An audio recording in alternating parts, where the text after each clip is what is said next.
ಕುಮಾರಸ್ವಾಮಿ ಅವರು ಏನು ಒಂದು ತುಮಕೂರಿನಲ್ಲಿ ಹೇಳಿಕೆ ಕೊಟ್ಟಿದ್ದಾರೋ ಅದು ನಿಜವಾಗ್ಲೂ ಖಂಡನೀಯ. ಹೆಣ್ಮಕ್ಳ ಬಗ್ಗೆ ಈ ಥರ ಒಂದು ಕೇವಲವಾದ ಭಾವನೆ ಇಟ್ಕೋಬಾರ್ದು.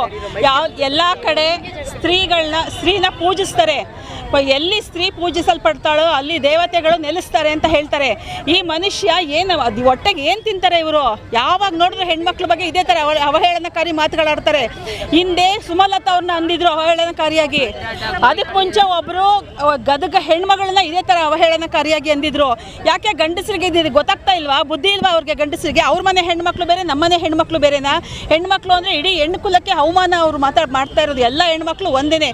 ಒಂದು ಪೂಜನೀಯವಾದಂಥ ಒಂದು ಹೆಣ್ಮಗಳನ್ನ ಈ ಥರ ಅನ್ಬೋದಾ? ಏನು ಹೇಳ್ತಿದ್ದಾರೆ? ನಮ್ಮ ಗ್ಯಾರಂಟಿ ಸ್ಕೀಮ್ ಏನಿದೆಯೋ, ನಾವೇನು 2,000 ಕೊಡ್ತಿದ್ದೀವೋ ಅದಿರ್ಬೋದು, ಅಥವಾ ಎಲೆಕ್ಟ್ರಿಸಿಟಿ ಬಿಲ್ನ ನಾವು ಮನ್ನಾ ಮಾಡಿರೋದಿರ್ಬೋದು, ಏನೇ ಆಗಿರ್ಬೋದು, ನಮ್ಮ ಕಾಂಗ್ರೆಸ್ ಗ್ಯಾರಂಟಿ 5 ಗ್ಯಾರಂಟಿಗಳೇ ನಮಗೆ ಹೆಲ್ಪ್ ಆಗಿದೆ. ನೀವೇ ಹೇಳಿ, ಜೆನ್ಯೂನಾಗಿ ಹೇಳಿ. ಗಂಡಸರು ಇದು ಹೆಣ್ಮಕ್ಳಿಗೆ ಒಂದು ಸ್ವಾಭಿಮಾನದ ಪ್ರಶ್ನೆ.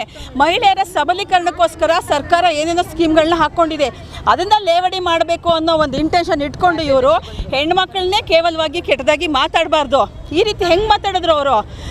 ಹಂಗಾದ್ರೆ ಇವ್ರ ಮನೆ ಹೆಣ್ಮಕ್ಳು, ಹಂಗಾದ್ರೆ ಇವ್ರ ಮನೆಗೆ ಮದುವೆ ಆಗಿ ಬಂದಾಗ ಇವ್ರ ಮನೆ ಹೆಣ್ಮಕ್ಳು, ಅವ್ರ ಮನೆ ಹೆಣ್ಮಕ್ಳು ಕೈಲೂ ದುಡ್ಡು ಕಾಸು ಸಿಕ್ಕಿರುತ್ತೆ ಅಲ್ವಾ?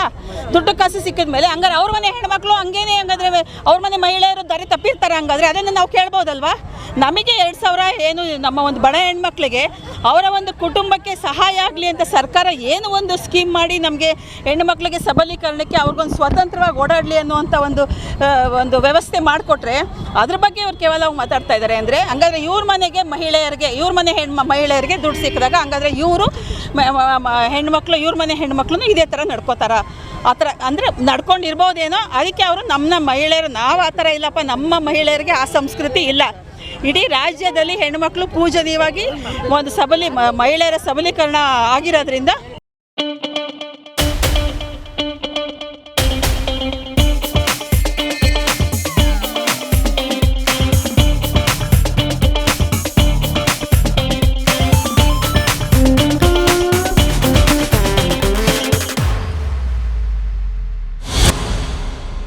ಸ್ವತಂತ್ರವಾಗಿ ಹೋರಾಡುವಂಥ ಒಂದು ವ್ಯವಸ್ಥೆ ಅವ್ರು ಸಿಕ್ಕಿದೆ. ಮುಂದಿನ ದಿನಗಳಲ್ಲಿ ಕುಮಾರಸ್ವಾಮಿ ಅವರು ಇದೇ ಥರ ಮಾತಾಡ್ತಾ ಇದ್ದಾರೆ. ಸರಿಯಾಗಿ ಮಂಡಿ ಜನ ಬುದ್ಧಿ ಕಳಿಸ್ತಾರೆ. ಈಗಾಗಲೇ ಗೋ ಬ್ಯಾಕ್ ಅಭಿಯಾನನ ನಾವು ಮಾಡ್ತಾ ಇದ್ದೇವೆ. ಅವ್ರಿಗೆ ಮತದಾನ ನೀಡುವುದರ ಮುಖಾಂತರ ನಾವೇನು ಮುಂದೆ ಏನು ಮಾಡಬೇಕು ಅಂತ ಅಂದ್ಕೊಂಡಿದ್ದೀವೋ ಮಹಿಳೆಯರು ಅದನ್ನೆಲ್ಲ ಮಾಡ್ತೀವಿ.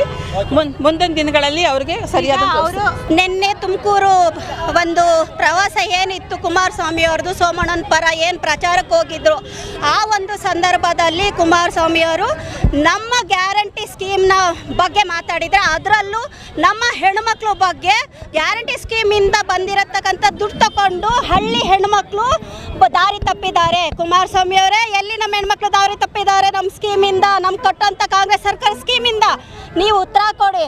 ಎಷ್ಟು ಸುಲಭವಾಗಿ ಸ್ವಾಭಿಮಾನ ಹೆಣ್ಮಕ್ಳನ್ನ ಕೆತ್ಕಿದ್ದೀರಾ? ಇದಕ್ಕೆ ತಕ್ಕ ಉತ್ತರನ ಮಂಡ್ಯ ಜಿಲ್ಲೆ ಹೆಣ್ಮಕ್ಳೆಲ್ಲ ಇಡೀ ರಾಜ್ಯ ದೇಶ ಕೊಡುತ್ತೆ. ಯಾವತ್ತು ನಾಲ್ಗೆ ಬಿಗಿ ಹಿಡಿದು ಮಾತಾಡಿ ಹೆಣ್ಮಕ್ಳ ಬಗ್ಗೆ ಮಾತಾಡಬೇಕಾದ್ರೆ ಒಂದು ತೂಕ ಇರಬೇಕು. ಯಾವತ್ತೂ ನಿಮ್ಮನ್ನ ಹೆಣ್ಮಕ್ಳು ಸಂಸಲ್ಲ. ಯಾವತ್ತೂ ಕೂಡ ನಮ್ಮ ಕಾಂಗ್ರೆಸ್ ಸರ್ಕಾರ ಹೆಣ್ಮಕ್ಳು ಬದುಕೋಸ್ಕರನೇ ಒಂದು ಸ್ಕೀಮ್ಗಳು ಕೊಟ್ಟಿದ್ದಾರೆ. ಹಂಗಂತ ದಾರಿ ತಪ್ಪಿಸೋಕೆ ಕೊಟ್ಟಿಲ್ಲ. ಕುಮಾರಸ್ವಾಮಿ ಅವ್ರಿಗೆ ಇದು ಮನವರಿಕೆ ಯಾವಾಗ ಆಗುತ್ತೆ ಅಂದರೆ ನಮ್ಮ ಹೆಣ್ಮಕ್ಳು ಅವ್ರನ್ನ ಸೋಲಿಸಿ ಮನೆ ಕಳಿಸ್ತೀವಲ್ಲ ನಮ್ಮ ಜಿಲ್ಲೆಯಲ್ಲಿ, ಅವಾಗ ಅವ್ರಿಗೆ ಬುದ್ಧಿ ಬರುತ್ತೆ. ಈ ಕ್ಷೇತ್ರದಲ್ಲಿ ಅವರು ಅಭ್ಯರ್ಥಿ ಕೂಡ ಆಗಿದ್ದಾರೆ. ಈಗ ಯಾವುದೇ ಕಾರಣಕ್ಕೂ ಅವರಿಗೆ ಸೋಲಿನ ಭೀತಿಯಿಂದ ಹತಾಶರಾಗಿ ನಮ್ಮ ಹೆಣ್ಮಕ್ಳ ಬಗ್ಗೆ ಕೆಣಕಿದ್ದಾರೆ. ಗ್ಯಾರಂಟಿ ಸ್ಕೀಮಿಂದ ಹೆಣ್ಮಕ್ಳು ಎಲ್ಲಿ ಓಟ್ ಕೊಡ್ತವೆ ಅಂತ. ಆ ಹತಾಶೆ ಇನ್ನೂ ನಿಮಗೆ ಮುಂದುವರಿಯಲಿ. ಆ ಹತಾಶೆ ಹೆಂಗಿದ್ರು ನಿಮ್ಮದು ಜೂನ್ 4ನೇ ತಾರೀಕು ಏನು ರಿಸಲ್ಟ್ ಇದೆ ಅಲ್ಲಿ ನೋಡ್ಕೊಳ್ಳಿ. ನಮ್ಮ ಸ್ವಾಭಿಮಾನ ಹೆಣ್ಮಕ್ಳು ಯಾರು ಕೂಡ BJP ಆಗಲಿ ದಳಕ್ಕಾಗಲಿ ಓಟ್ ಕೊಡಬಾರ್ದು. ಇದು ರಾಜ್ಯಾದ್ಯಂತ ಇದು ಸ್ಟ್ರೈಕ್ ನಡೆಯುತ್ತೆ. ಇನ್ನೊಂದ್ಸಲ ಹೆಣ್ಮಕ್ಳ ಬಗ್ಗೆ ಮಾತಾಡೋಕೆ ಕೂಡ್ದು.